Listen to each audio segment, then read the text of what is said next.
হাই friends, কি খবৰ আপোনালোকৰ? আশা কৰোঁ সকলো ভালে আছে। মোৰ এটা নতুন ভিডিঅ'লৈ আপোনাক সকলোলৈকে স্বাগতম জনাইছোঁ। আজি এটা নতুন বস্তু দেখুৱাম আপোনালোকক। এয়া হৈছে গৰখীয়া সেৱা। এই নতুন বস্তু বুলি কিয় কৈছে জানেনে?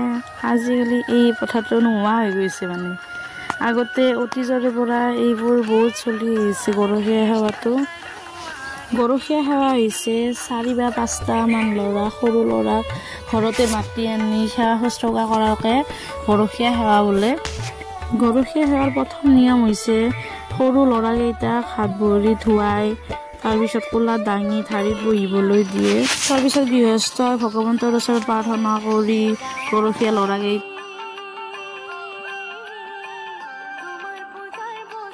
প্ৰসাদ পায়স ভাত এনেকৈ খাব দিয়ে।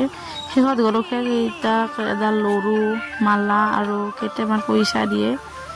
কিছুমানৰ খাদ্য অনুযায়ী বস্ত্ৰও দান কৰে। তাৰপিছত গৰখীয়াসকলক সেৱা কৰি বিদায় জনায়। এয়া হৈছে গৰখীয়া সেৱা। গৰখীয়া সেৱা কৰিলে বহুত পুণ্য হয় বুলি কয়।